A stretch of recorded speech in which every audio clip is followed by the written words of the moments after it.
Hello, everyone, and welcome to a special edition of the This Is Ibrox podcast. We're delighted to be joined by Hull podcaster Joe Collins to talk about Ivor Pandur. So, welcome, Joe. How are you doing today, mate? You well? Yeah, all good, mate. Thank you. And the first thing I'll pick you up on, because Ivor will do exactly the same. It's Ivor, not Ivor.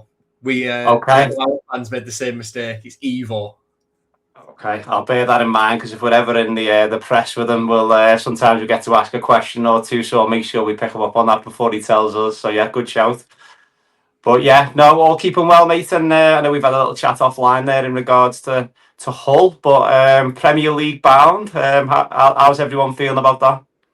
Well, now the PSR period's over, and we've got 6 million from you for Ivor and 5 million from Middlesbrough for Kyle Joseph. Yeah, we're a lot calmer because we were at risk of a points deduction before that, and we were only in breach of the EFL's rules because of promotion bonuses, which to me feels a little bit wrong because you only pay them when you're leaving that rule set. So whatever, is what it is. But yeah, now that the transfer window can get underway, Jack Butland from you guys is going to be our first signing of the Premier League season, and we'll see how he gets on. But yeah, we'll talk about Ivor Pandur instead. Yeah, we'll talk about that, mate. If we get a wee bit of time at the end, we'll touch on Jack Butland. So, and again, just back in terms of your, we've again discussing offline in terms of the players that you have got there in terms of Rangers connections. I'd actually forgot you've got Kieran Dowell, so it probably says more about Kieran Dowell than you guys. Matt Crooks is obviously there, who had a little bit of a spell for us, never really got settled through injuries. John Lundstrom, the best on earth, as we've spoken around as well in terms of whether he'll be returning back to the club. I know we spoke around, he's still on loan from Trabzonspor, so we'll see how that one pans out. And a couple of good Rangers fans in Paddy McNair and Ollie McBurney. So I think he might be a few people's second club next season as you go into the Premier League. But a few good Rangers connections down there. A lot of good Rangers connections. Shota Avaladze was our manager a few Brilliant. years ago as well. Yeah. Alan McGregor used to live opposite my school when he yeah. was here. So yeah, now you think about it, there's a lot of like you said, connections between the two clubs. And when Shota was manager, we nearly had a pre-season friendly against one another, but it didn't quite come off because I think you were in European qualification at the time and what have you. Yeah, I think I said to you off air, didn't I? I think I'd be very surprised if John Lundstrom was a Hull City player in the Premier League, but I mean, he's a popular character, and he's Ollie McBurney's best mate. He's really close with John Egan. Him and Kieran Dowell spent a lot of time together. They travelled everywhere together. When Kieran Dowell's first 6 months as a Tiger since he left Ibrox in January. So yeah, popular character, but I think there's better out there now than Lundstrom, and I think we'll go for them instead.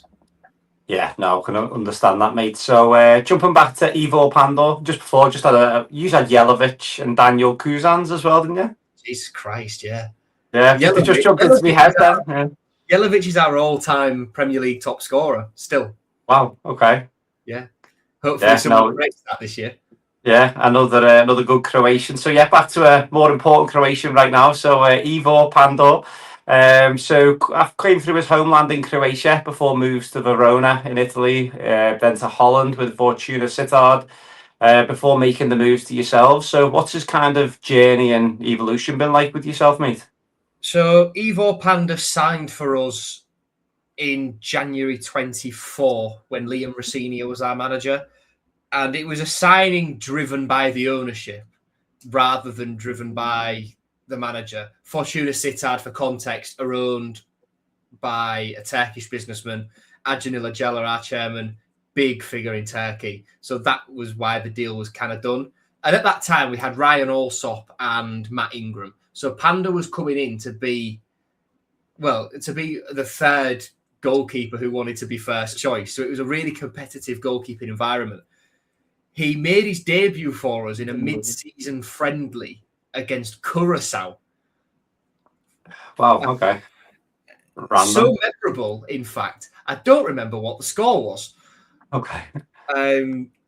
But that was in the international break in March before the run-in, and Liam Rosenior took the team away because when he got promoted with Brighton, they'd gone away during that international break and it had really brought the team together. We'd made a couple of signings in January: Giles, Pandur, Anas Zaroury from Burnley, Fabio Carvalho, chief among whom from Liverpool. So the theory was get all those players together and it will gel. Some warm weather training. It'll be nice. We came back, dropped out the playoffs, and Liam Rosenior got sacked. One of the reasons Liam Rosenior got sacked that Adjan cited publicly was not playing Ivor Pandur when Ryan Alsop was in really poor form. Okay. But there was a reason Rosenior wanted to protect Pandur a little bit because, you know, your first 6 months in England, you don't want to get thrown straight into a playoff battle. And he wasn't good enough with the ball at his feet for how Liam Rosenior wanted to play. And you saw that at Chelsea. For anyone who watched any of Liam Rosenior at Chelsea, his keepers, they are almost an additional centre back in how often they have the ball at their feet. So Rosenior got sacked. The next season, Tim Walter came in, the worst manager in Hull City history, but Ivor Pandur probably single-handedly kept him in a job for as long as he did, for as long as he stayed at Hull City, because, and this is one of the key things about Ivor Pandur. It sounds a little bit daft when you say, what's your strength as a goalkeeper? Stopping shots. But Ivor Pandur, as a traditional, conventional goalkeeper, phenomenal. Some of the saves he made in that 24-25 season when we stayed up on goal difference in the Championship, Ivor Pandur kept us in that league almost single-handedly. He, as a goalkeeper, and I had conversations with Ivor about this, he loves being busy and he loves being peppered with shots because that's when in his head, that's when he comes into his element. And yeah, he was our player of the season that year, kept us in the league, and then was our number one all the way through this season as we got promoted to the Premier League. In that time, he made a Croatia international squad for the first time, got called up to the World Cup, where he currently is as their second or third choice keeper. And that's Ivor Pandur. Other little things in terms of goalkeeping that are probably his weak points is in terms of stature, he's not massive, but he can really leap. He can jump really, really high, and some of the crosses that he does claim, you think, bloody hell, how's he managed to get to that? But it's command of his box that sometimes makes you feel a little bit wanting. You think he might be a bit. At times, you look at him and think, right, come on, be a bit quicker off your line. Don't leave the centre half waiting. Communicate better. Be in control. Be in command. At the start of the season, you noticed that a little bit more. But as we got into the playoffs, he came into his element, and you didn't notice it at all. Of the criticism, like claiming crosses and commanding his box. Last home game of the regular league season, when we secured playoffs against Norwich, a corner came in, and this is the last minute of stoppage time, and Ivor really advanced, quick off his line, leapt high, plucked it out the sky, and brought it down. That's so many fans have criticised Ivor Pandur for that, coming off his line, being brave, being in control, being in command of his box. And when it mattered most, in the 97th minute of the final home game of the season, to get us in the playoffs, he nailed it, he smashed it, and celebrated Ivor catching that corner like we just scored again. And then in the playoffs, he's become the first goalkeeper in 13 years to keep 3 clean sheets, as he's gone on to get promoted to the Premier League, first since Julian Speroni for Crystal Palace in 2013. Yeah. And yeah, can't fault him really in that aspect. He's a really popular character. Yeah, the only other gripe is sometimes with the ball at his feet, you think, come on, move it a bit quicker. You look a little bit shaky. And we've seen why Liam Rosenior was tentative to throw him in that respect. Rosenior's been vindicated a little bit, but he's still young for a goalkeeper. He's got 10 years left at the top level. And I think very easily he could be the best goalkeeper in Scotland.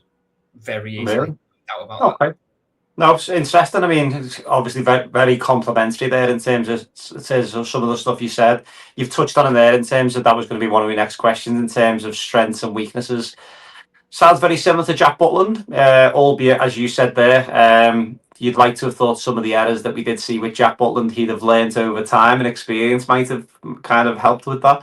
But as you say, he's still young for a goalkeeper. So in terms of that, the rumoured 6 million, have Rangers got a good bargain there, given the amount of money the players are going for nowadays?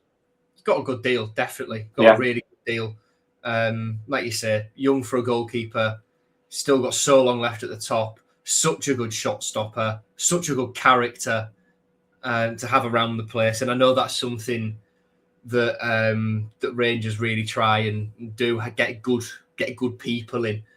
And that's what Kieran Dowell, John Lundstrom, etc., or Matt Crooks all are. And we've reaped the benefits of that this year, having those characters around. Ivor, yeah, really, really popular figure. Yeah, I was just going to say, you touched on it there. You've had a few interactions with him. What type of character is he? Is he a leader? Is he vocal? Is he what's he kind of like from that side of things?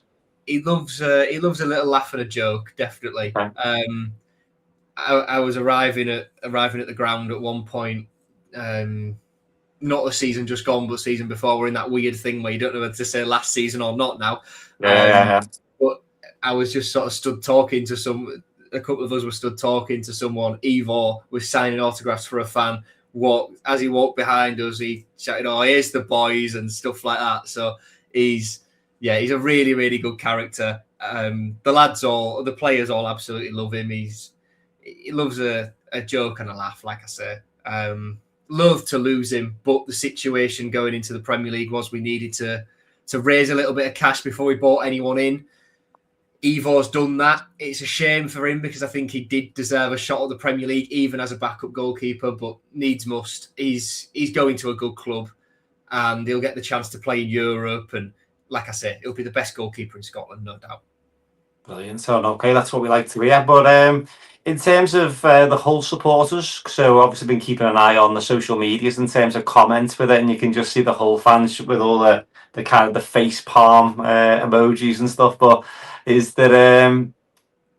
I assume everybody's going to be really disappointed to lose them from a fan's perspective, because this time of season it's all about looking forward and positivity. And I know Rangers have had a few shocking transfer windows, but how are the fans kind of feeling about them going?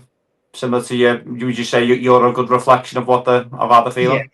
Yeah, we're at peace with it because we know that it kind of had to happen. And look, the fact is, you're going up to the Premier League, and you've got to be. Although you want to be loyal to this group of players that's got you promoted, you also kind of can't be, because the majority of them are not Premier League level. Ivor could have made a good crack at Premier League for sure, just with his shot-stopping ability alone. But yeah, it's the situation. I'm loath to lose him, to lose such a great servant to the club, such a good character, such a good goalkeeper.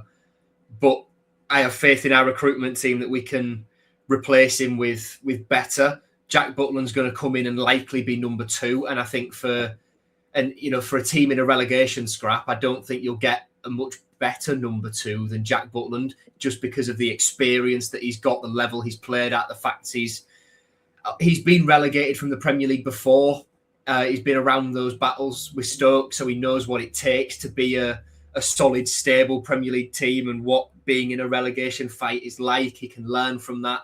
And then he's been at the top end as well of tables with you guys. So I think we're getting a good backup keeper there. And I just hope that the number 1 we bring in is an upgrade on Pandur. That's it's going to be hard to find, but hopefully we find one. Okay, yeah. Well, I wish you luck with that.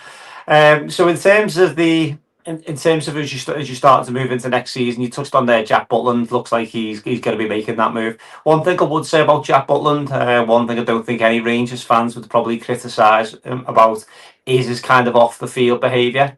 Did always strike us that he was a really good leader from a communication perspective. Whenever he was put in front of the press, before old firms, post old firms at times, where maybe even when results haven't gone our way. Then Jack Butland was sometimes the guy that was kind of led out, and you almost felt as if he felt the pain. Always speaks really well. So to your point there around the experience, I think he'll probably bring to you guys. I think that'll be really good. As I say, the challenge that we had with Jack was just he gave us some fantastic memories, especially in Europe. I think there was only one game against Man United away, where I think he punched one in. But other than that, he really stood up for us in Europe in some really hostile situations. In terms of character for Pandor, you touched on there that he kind of stepped up in that big game against Norwich, last game of the season. Now, one of the things I have seen is YouTube clips for a goalkeeper are absolutely fantastic. Probably leads to how busy he probably was. Not necessarily the season just gone, but that season where you stayed up. Season before, he was But so busy. He made the most saves in the yeah, championship. it looked The it stats looked were ridiculous. It was most shots faced, most saves. Yeah, he had a phenomenal season, and we had to fend off interest from Middlesbrough and a couple of clubs abroad to keep him for this season. And but he said there was only one place he wanted to be. He was put in front of press for the second game of the season, I think it was. And he said, "Yeah, well, look, there were these offers, yeah, but I didn't want to go anywhere." And okay. I think part of him would still have wanted to have a crack at the Premier League, obviously, but I think he knows that he's got a better move than staying in the Championship in Gunner Rangers. So I think all parties will be happy. Okay. What about games, Joe, where maybe you guys have dominated games and maybe hasn't had that much to do? Concentration levels, are they where they need to be, do you think? It's a great question because we don't dominate games really. Okay, fair enough. Our style of play we do, obviously. Yeah. Our style of play was very much like under a senior. It was right. You keep the possession, forward, backwards, sideways, forwards, backwards, sideways. Put it in midfield now. No options. Right, backwards. Sergei wasn't like that. Sergei was very pragmatic. Where in games where we're going to put the impetus into a game where the pressure, the onus would be on us to try and go out, like at home, as an example, against Sheffield Wednesday, worst Championship side in history. We went 1-0 down. And then that triggered something for us to go out and get a result against them. We won it 3-1 in the end. But yeah, we don't dominate games really. So I can't answer your question. But I can't imagine from all the evidence we've got that Ivor will, like, you need to worry about what Ivor's going to be like when you're dominating a game, and in case he switches off, I think he'll be all right.